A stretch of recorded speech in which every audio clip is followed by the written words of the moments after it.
So today we're going to be taking a look at a scenario where civilization starts over. In the last episode, we did see some lots of stuff happen. Actually, we saw stuff happen all over the world.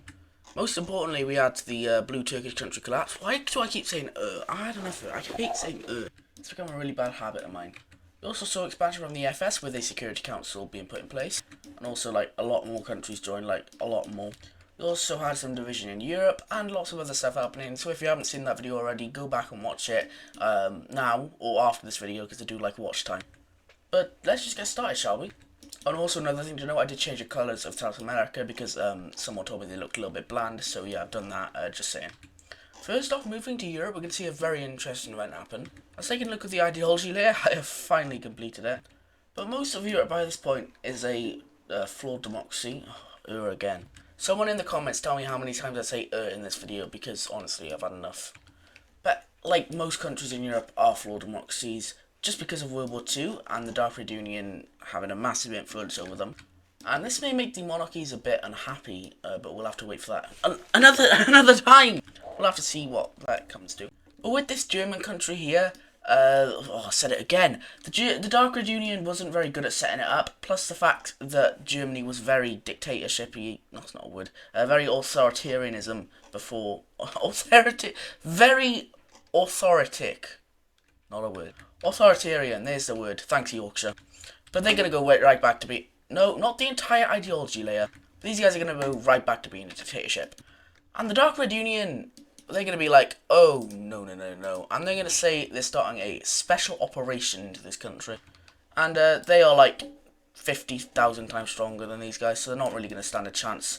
And the Dark Red Union is going to quickly come and invade them, and they're going to surrender within the first few weeks. So a very embarrassing defeat for this country here. Let's take a look at the peace treaty. So this is what we see this country become, and it's obvious they're never going to have a comeback.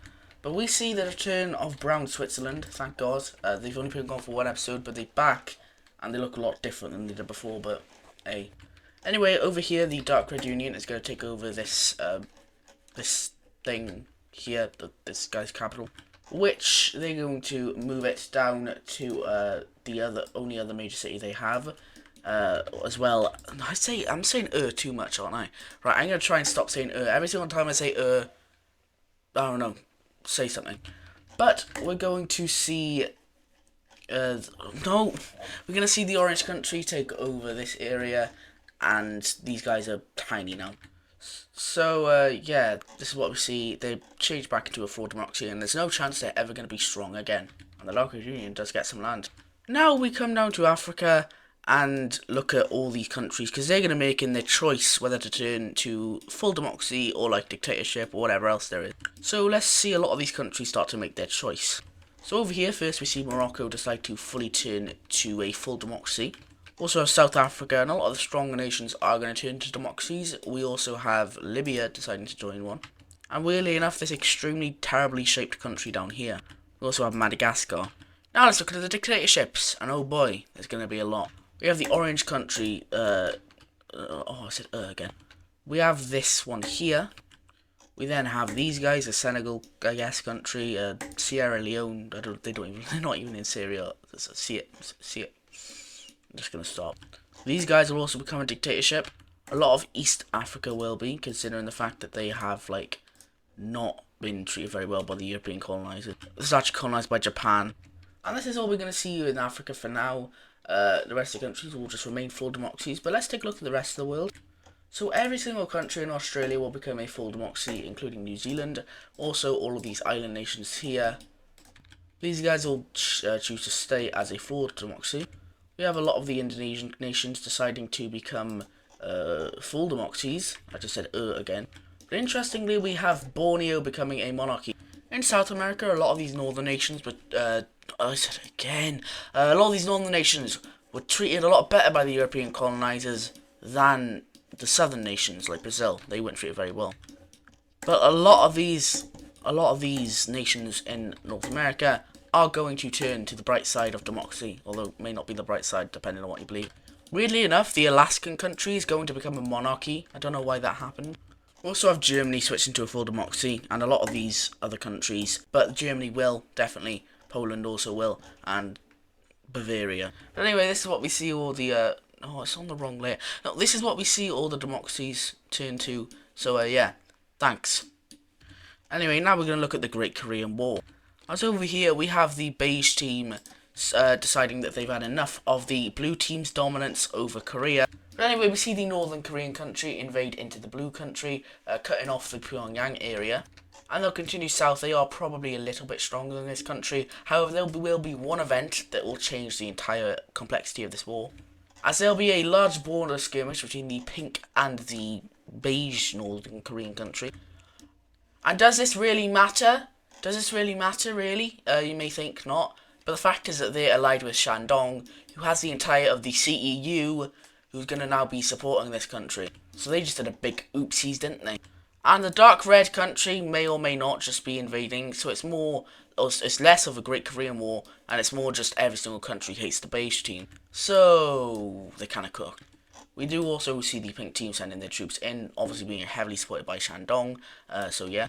We then have the blue Korean country pushing back again, and up into this Korean area. They then make a naval landing across and take over the capital, just like that. And the rest of this land will be going over to the red team. Over here, we see a peace treaty now, as the beige team will be completely divided. They hate these guys. The northern red country will take over all of this land. Then have the pink team getting this as their war spills for being maliciously attacked. We then have these guys taking this land. I forgot their name for a second, and I'm trying not to say in this video, so yeah. But we have the capital getting deleted, and the dominant country in Korea is now the blue team. So over here now, we see that the Great Depression is starting to dwindle down a bit. It's still very bad, but it's not as bad as it was at the start. A lot of the countries are starting to gain the economy back. I also just noticed something. The trade route layer is still here. Completely irrelevant, but it exists. And I never ended up finishing this. Yeah, completely irrelevant, but fun fact, I guess. Anyway, moving down to over here. This magenta country here is going for some hard time. Because of the Great Depression, even though we are in like the wailing down points of the Great Depression, they're still having a really awful time, like, oh, terrible. So what's going to end up happening is they're going to unite with a much stronger country, and they are very similar to the red team in ethnicity and religion, just because they've kind of gotten more integrated with them over time. So they basically just become the same country. Yeah, I hate it, I keep saying But we're also going to see Azerbaijan give some land over to the red team, and they're going to be selling all of this land over to the red team, making the borders look a lot better, so I guess, yeah. Anyway, over here in Canada, we see I said again. We see a union breakout, and that's going to be between these four countries over here. Now, what do they all have in common? They were colonised by the French and the Dutch. Yeah, that is correct. They also share a very similar culture and heritage, although they do have slightly different languages, but it's not too different. As you can see on the language layer here, it's actually pretty cool. But we are going to see a union breakout, and it's going to be between all these countries here. And we have the very start of the Canadian Union. So they are going to put their capital in this one here, which is the most populated one. It's also the old capital of the red team. And yeah, they're just going to be chilling for now, and we have the Canadian Union starting out. Anyway, now we're going to see one last event in the Great Depression, and that's going to be the final one, finally. This one is going to be down here, as Neo-Persia is going to invade into the Orange Indian country, and just completely annihilate these guys. So yeah, RIP. Anyway, in this war, Neo-Persia will be fully annexing the Indian country. They are now just huge. They probably are the strongest country in the world at this point. So, yeah. But that is going to be the final event of the Great Depression. And let's move on to what is going to be our final event of actually today's video. It's going to be not a shocking one, of course. But the year is now probably around 1934. And in the Dark Red Union, things are starting to boom again. Not just in the Dark Red Union, but all over Europe. Also down in the red team, we see Neo-Persia kind of do well again. All in America and world. Sweden is also going to do extremely well in this kind of inter-era, I guess. It's a very, like, boring era, not much is happening at the minute. But something interesting will happen. But basically, people for many years at this point have known the nucleus existed. Now, I know I sound stupid because I don't know anything about science. They've probably known this since, like, just before World War II started. German scientists ended up finding it out. But now, the Dark Red Union has made a breakthrough. And a guy named Ron Schmidt will have the first idea for a nuclear bomb in around the year 1934. And they think of this because of Neo-Persia and how big of a threat they are to the world, you know, invading all these countries. So, yeah, very dangerous. And the Dark Red Union won't be able to make a nuclear bomb yet, which is what their end goal is, because the guy named Ron Schmidt, he obviously wants to create it. He has the idea, but yeah, I'm basically saying the Dark Red Union wants to nuke Neo-Persia. I know they obviously don't, because they do know how dangerous nukes can be, but they do want to invent them because why not? They kind of want to see what the nukes are like. That's what I'm saying. And while they won't make them in this video, they will be made in the future. But this is going to result into a bit of a different change. And first, we've got to look at the economical alliance since the Great Depression has ended. Taking a look at the economical alliance, we're going to see a few countries leave the square team.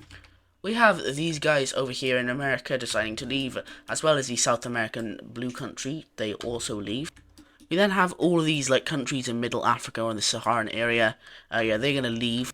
And why are they leaving, you may ask? We also see Morocco leave. But why are they leaving? That's because the Dark Red Union has just changed the Square Alliance into a military alliance. Don't forget about you, Canadian Union. But this will have a big effect on the world, as you'll see in the next few current episodes. But for now, thank you guys for watching today's video. I'll see you in the next one. Bye-bye.